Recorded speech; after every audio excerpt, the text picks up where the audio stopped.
Hello, friends, and welcome to a new year and another episode of Chapters. I'm your host, Carter Seaton, and it's great to have you with us today. And it's a delight to have chatting with us today a man I've come to consider a friend, distinguished author Lee Martin. Lee is the author of The Bright Forever, a finalist for the 2006 Pulitzer Prize in Fiction, and 6 other novels. His latest is The Glassmaker's Wife. He's also published 4 memoirs and 2 short story collections. His fiction and nonfiction have appeared in many distinguished literary journals and anthologies. He's the winner of the Mary McCarthy Prize in Short Fiction and fellowships from the National Endowment for the Arts and the Ohio Arts Council. He teaches in the MFA program at Ohio State University, where he is a College of Arts and Sciences Distinguished Professor of English and a past winner of the Alumni Award for Distinguished Teaching. Welcome back, Lee. It's great to see you again. Oh, thank you so much, Carter. It's always great to be with you. Thanks so much. I kind of sort of see you as like reading something either in the history books or in a news clipping and then making a story out of it. Is that kind of what happens? That's pretty much what happens with this new book, The Glassmaker's Wife. This was a story from 1844 and 1845 that I was familiar with because it all took place very close to where I grew up in southeastern Illinois. So I was always aware of it. I got interested in telling the story because, you know, when things become legend, they sort of take away the humanity of the real people involved, and they just become the kind of anecdotal story told. And so I wanted to write this book to take a closer look at the people involved and to try to make them really come to life on the page. Is that what captures your imagination when you think about these kind of true life stories and then well, Carter, into a real novel? Yeah, Carter, I have people come up to me all the time and say, have I got a story for you? And sometimes I'm interested and sometimes I'm not. I'm interested if there's something about the characters that really compels me to write. And usually that's some sort of situation where the characters are caught in some morally ambiguous circumstances. And that's indeed the case with The Glassmaker's Wife, which is essentially focused on the story of Elizabeth Reed, or as she was known, Betsy Reed, and her hired girl, a 15-year-old girl named Eveline Deal. And I saw a lot of potential in that relationship, and that's what really interested me in this story. I read one of your blog posts where you talk about the method of asking what if. Did you do that with this book? Oh man, I what if the hell out of this book. Because the people who live in that area, they'll read this book and they'll say, no, that's not true, and that's not true, and that's not true. And they'll be right. I did an event for this book back in that area over the holidays, and I asked what they knew about the story of Betsy Reed, and people knew a lot of stuff that had been kind of passed around as far as the legend of Betsy Reed. And then I told him to forget all that, because that's what I did when I wrote the book. I forgot most of that. I stuck to the general facts of the story, but I took a lot of liberty with the way we got to the end of the novel. So yes, I do that. I what if. So in this case, you know, Betsy Reed is accused in 1844 of murdering her husband by poisoning him. And she goes on trial. And I started to think, well, what if there's another explanation for how Leonard Reed died? So in that case, would research have really gotten in your way? Well, research got me started. You know, I read all the court documents, and I read newspaper accounts from as far away as New York, Chicago, etc. And I read some eyewitness accounts to the major event that ends the novel. But then I had to sort of step away from that so I could say, okay, if I create Betsy Reed and Eveline Deal as these types of people, what might happen if they kind of bumped into each other during the course of the investigation into the death of Leonard Reed? I was very taken with the character of Eveline Deal. I just couldn't imagine what it would be like to be a 15-year-old girl, suddenly a key witness in this murder trial. I had seen the testimony that Eveline gave. She had signed it with her mark because she was illiterate. I made my Eveline Deal literate just for the sake of telling the story, but just her mark sort of touched me because I thought of what a monumental moment this must have been for this 15-year-old girl. We think of her, I guess, in a way, a hired girl as being older than that, but she really was a kid. Yeah, she was just 15 years old. And so I had to imagine her life because I couldn't find facts about Eveline. And the facts I found about Betsy were open to interpretation because they had become such so legendary. So I literally did imagine these two characters' lives from the ground up. I did take some of the facts that I learned about Betsy and put them to use in the story. For instance, it is true that she wore veils from her bonnet to veil her face. It was true that she was an herbalist of sorts, and some thought she practiced witchcraft.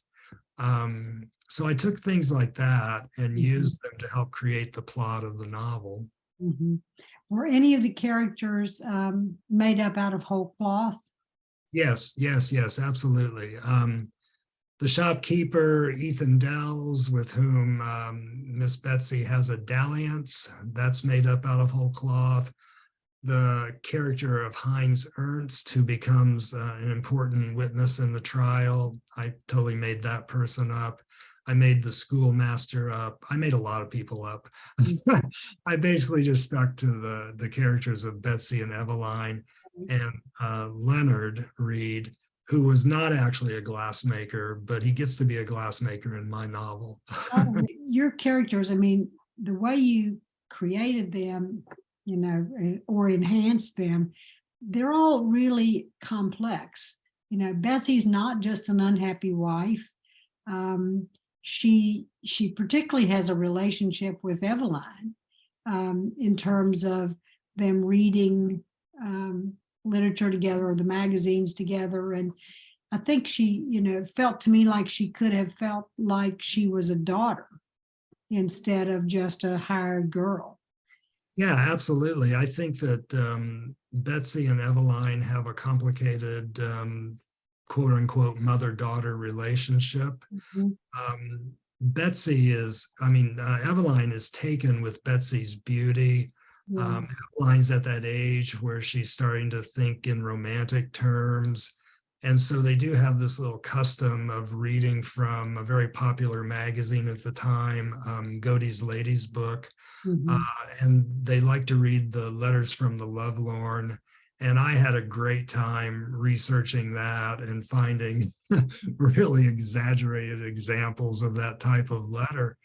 But then the other side of that relationship is that Betsy can be harsh with Eveline. She can be judgmental of Eveline. Right. I decided to make Eveline a Millerite. This was a religious sect that was popular at the time, following a man named William Miller. And this was a sect that believed that the second coming was imminent.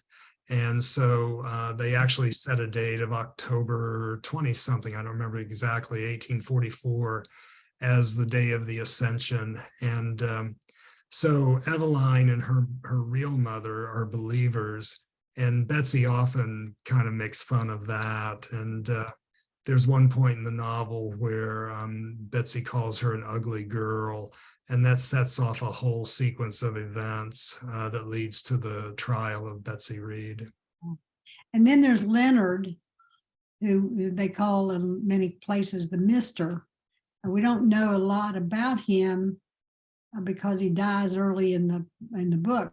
But if you've said he wasn't originally or wasn't really a glassmaker, so then the relationship between him and Eveline is also your concoction. Yeah, that's right. I think I made him a glassmaker because I had a graduate student when I was working on this book who was a glassmaker, a glass blower. And I got interested in that. But the way it serves the book is Leonard is not a handsome man. He's not a finely featured man. And I wanted there to be something delicate about him to counterbalance that. And I thought the glass making, the glass blowing was a way to do that. But the book opens with his offer to Eveline to teach her the craft of glass blowing. But yes, that's my interpretation of the way that relationship might have been. The real key with Leonard is that, and this is true, the real Leonard Reed did sell a parcel of land that Betsy had inherited from her father. And that didn't set well with Betsy. She didn't like that. And the unfortunate fact is, at that time in our country's history, anytime a woman married, any property that she owned became the sole property of her husband. Yeah. And there was nothing Betsy could do to stop that sale of that land. Leonard was, as so many people were in that time, caught up in what they called earth hunger, the desire for better land. This is what actually led to Western migration. Leonard was one of those people. He was selling land to raise money to finance a trip westward in hopes of finding better land there. But he didn't quite get to make that trip. The descriptions of the settings and so forth, did that come from your research? Yes, absolutely. So for instance, the Reeds live near a small town called Heathville in southeastern Illinois. But Eveline's father has abandoned the family, and he lives in an area called Dark Bend. It's in a bend of the Embraw River. And I actually went to all of these places. I went to Heathville. I went to Dark Bend, which is still a really scary place to be. It's historically been a place where those who have run afoul of the law gather. And when I went up there, my wife and I went up there, we found evidence of like transient camps where people were still living, et cetera, et cetera. And now keep in mind, this is all very close to where I grew up. So the trial that takes place in Lawrenceville, Illinois, that's the county seat of my native county. So I had drawings of the old courthouse and things like that to rely upon. Without giving anything away, do you think Betsy was guilty? Well, let's see. In the real case or in my novel? In my let's go with the real case, because then we don't want to have a spoiler alert for the novel. Well, I can talk about the novel without giving away the end. I don't think Betsy was guilty of murdering Leonard literally, but figuratively, she had a lot of guilt because there's an episode where she thinks that she has just put arsenic in Leonard's coffee. And actually she hasn't. Now in the real case, I don't think she was, to tell you the truth, because the two major pieces of evidence One of them came from Eveline Deal, who said she saw Miss Betsy take a pinch of white powder and put it into the mister's coffee that morning. And the second piece of evidence came from the local apothecary, a man named James Logan, who said that a paper that was found in the dooryard at the Reed home was indeed the sort of paper he would use to wrap arsenic in when people would buy arsenic for rat poison or whatever the case might be. And then he literally said, I have no memory of Betsy Reed buying any arsenic, but I have no doubt that she did, possibly under the cover of some sort of disguise. The community was eager to assign blame to Betsy because of the mysterious veil she wore, of the herbal healing that she practiced, of the suspicion that she was a witch. They saw and they heard what they wanted to see and hear. And that really, I think, is the story of Betsy Reed. And that's probably exactly what appealed to you, to try and make them more human. Yes, absolutely. As I said, when we read the documents, when we read the news reports, when we listen to the legend, it just robs Betsy Reed, Eveline Deal, everyone, just robs them of their humanity. Mm-hmm. And so I wanted to get inside these characters and see what I might find. You said earlier that sometimes people come up to you and say, have I got a story idea for you? But if you don't use those, where do you find novel ideas like this? Do you research old newspaper archives and things like that on a regular basis so that you can come up with a story that does appeal to you? I do. Yeah, I do. I still read the local small town newspapers from my home area. And I also read the blog of my local historical society, which is really great for finding stories. But then a lot of them just come from true crime that takes place in that area. I think every novel I've written has been based upon something true, not always a crime.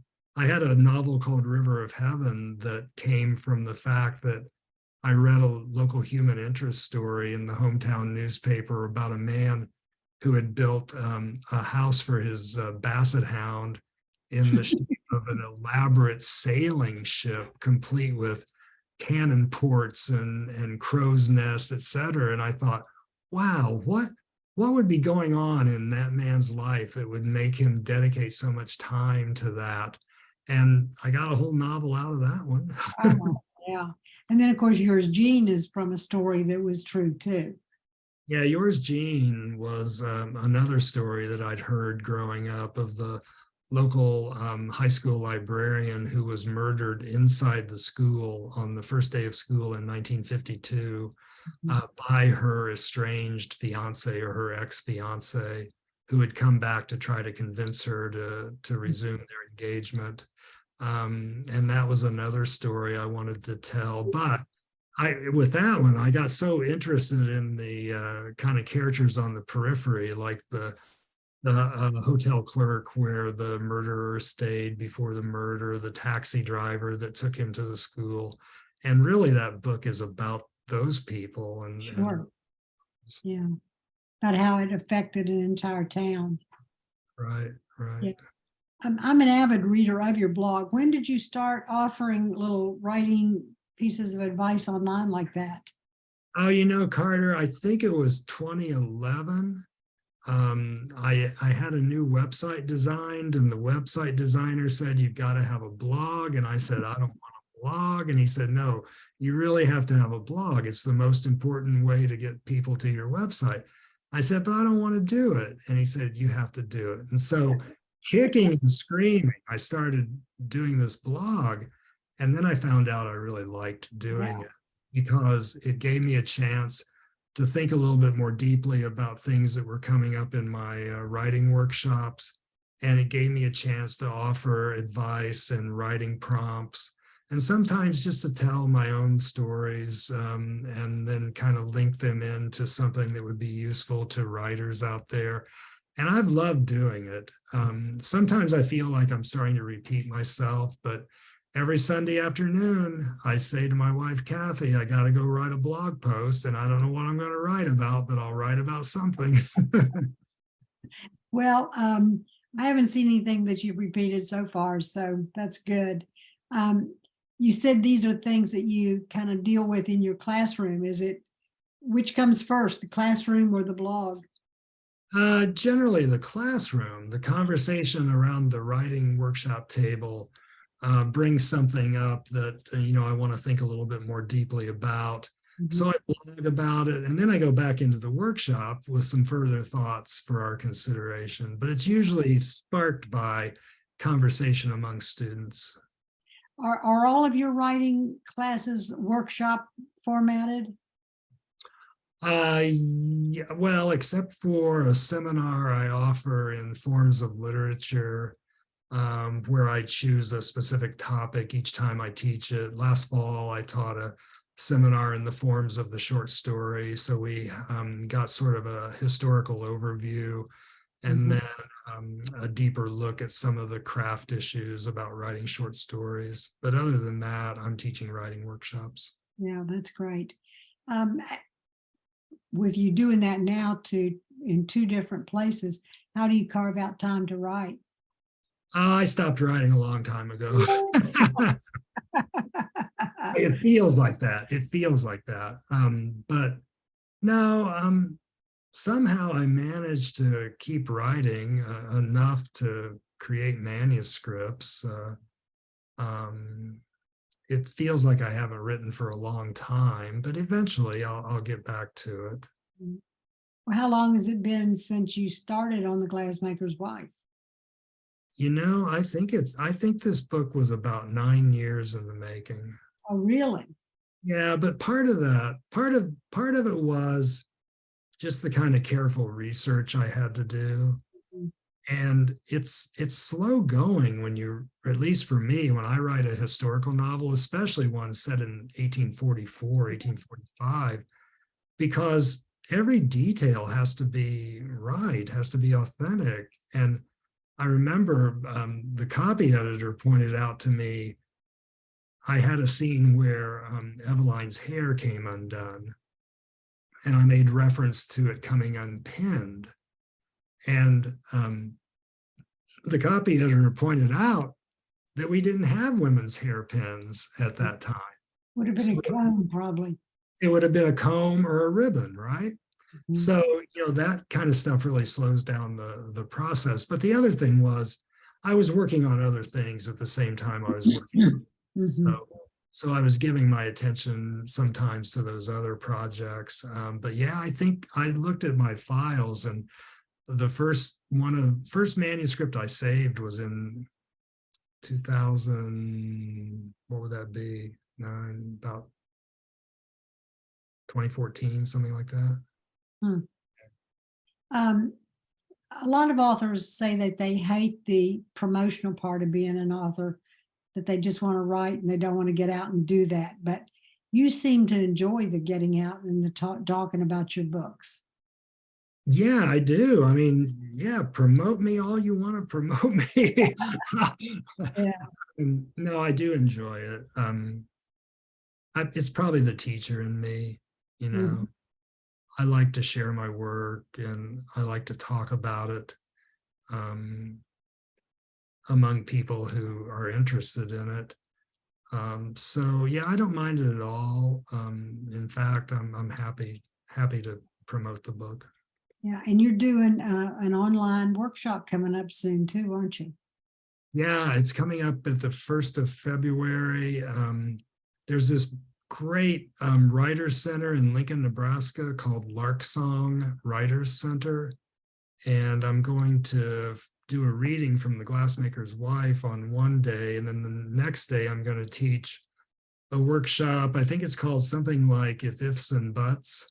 And it's a workshop in taking real stories and transferring them into either memoir or fiction. Mhm. So it'll be a 2-hour workshop. And if anyone's interested in it, they can find information at the Lark Song Writers Center in Lincoln, Nebraska. Great, great. Do you have a publicist that does any of your promotion stuff? Just my editor at my publisher. I don't have an outside publicist at all. Mhm. And you said that you don't feel like you're writing at all, but do you have any ideas floating around in your head that are coming up next? I do. Yeah, I knew it. I've got a novel I want to write. Again, based on a true story. This one's a little different because it's based on the story of my wife and her discovery of her biological father. And it's an interracial romance set in the 1950s in a very small Midwestern town. And it's a little odd to me to be dealing with a true story that's connected to someone I deeply love, rather than just something I read about involving people I don't know. Yeah, that So, would make it a little different. yeah, so I don't know how that's going to go, but we'll see. Yeah. You've done so many, I think, 4 memoirs, taking different facets of your life. Do you feel like you're memoired out? Yeah, I sort of do. Although there's another project that's floating around, which I guess we would call a memoir, which is the story of how my wife and I reunited after 34 years. We dated when Kathy was 16 and I was 18, and then we both went our separate ways as young people are wont to do. And then 34 years later, we found our way back to each other. So that's something that may call my attention. Oh yeah, I can understand that. That's a great story. Everybody likes those kind of happy endings. Oh, I hope so. Yeah. That's great. It's been wonderful to talk to you again, Lee, and about the glassmaker's wife. I keep wanting to call it the glassmaker's widow, but it's the glassmaker's wife. And I'm thrilled to death that you got it out after 9 years and published it. And I'm always fascinated with your writing life and how well you share parts of it with everybody else. So thank you for that. This is your host, Carter Seaton, saying goodbye, stay well, and come back soon. Connect with Chapters through email. Write to lp4@zoominternet.net. Chapters has a Facebook page at Armstrong Chapters. Like, subscribe, share, and comment. All Chapters episodes are available on YouTube.